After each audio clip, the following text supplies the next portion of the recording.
Good morning, campers, and welcome back to Lowe's Operations. And in today's video, we are going to attempt a survival medical tip that I read about to where you can use actually black pepper, your cooking black pepper, and also gunpowder. But you can also use your black pepper to coagulate a cut that you have.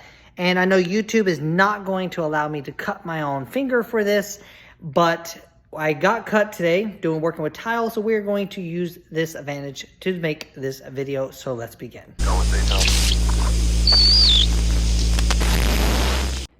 Okay guys, and welcome back. And as you can see here, I have an official cut that I'm going to use, not black powder, but actually freaking black pepper to seal up the cut, because you can use this in an emergency situation. So we're going to show you exactly how it's done. It does not burn, doesn't hurt you, and it helps to coagulate the blood. So let's begin. I'm going to attempt to try the black pepper trick, and we're going to see if it actually works or not. Now, in a real situation, you want to try to do what you can. If you got gunpowder, it's the best. Black pepper itself will not burn like salt. And you want to basically put it inside your cuts and shove it in there, and basically it will create a barrier to help your body clot. Now, it works better for bigger cuts than smaller cuts, but for video purposes, let's see exactly how well it works on this or not. But as you can see, we have a cut here, and I'm taking advantage of the situation to do this. So for this cut, I'm going to shove it into the black pepper inside here. We're going to force it into the cut. And no, it is not burning right now, which is a good sign, because I read that it does not burn. And it's really not going into, so it must not be a deep enough cut to really get in there. But there's a few little grains in there. So we're going to be basically forcing the grains into the cuts. And they basically, the whole principle behind this is that they will catch the blood and create a seal inside your cuts to help stop the bleeding. Now, don't use salt. Salt will burn like hell. And then we are going to basically force this into here, like this, to where we have enough of it inside there to help stop the bleeding and to coagulate. So we're going to see exactly how well it works. We'll come back a little bit later on to see if how well it does. Okay guys, so as you can see, you see the black pepper inside the cut. Now this cut's not that extremely deep, so there was not that much that was needed to put inside it.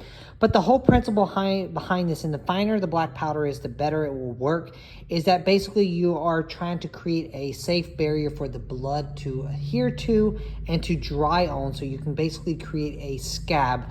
Gunpowder works very well.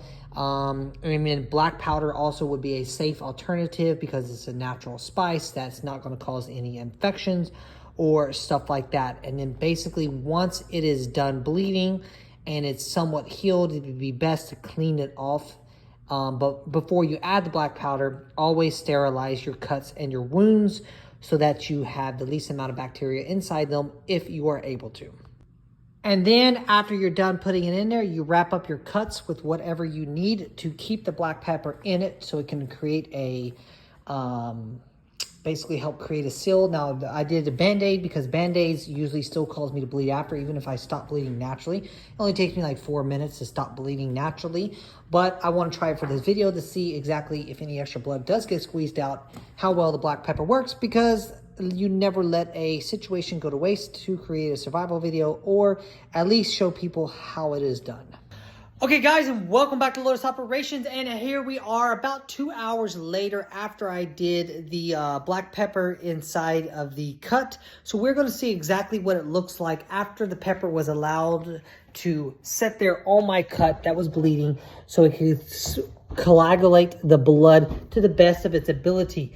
Now, like with most other things, not everything's always a 100%, but it does help to stop the bleeding.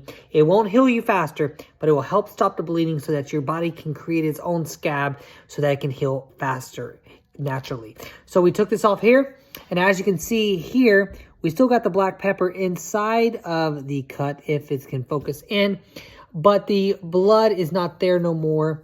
And as you can see, there is, let's see.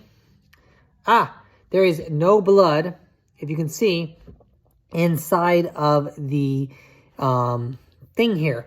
Now, normally without the black pepper in there, for me personally, I've always noticed that even though I stopped the bleeding beforehand, I put the Band-Aids on, I'm doing normal use, normal stuff like that, my Band-Aids always have blood later on it. So this actually is working pretty decent on preventing the blood from coming back. And so I honestly think that this actually is not a bad idea to keep in mind when things collapse if you need something to help promote the coagulation of your blood for major cuts and you're not able to access a hospital or have other forms of stopping the blood.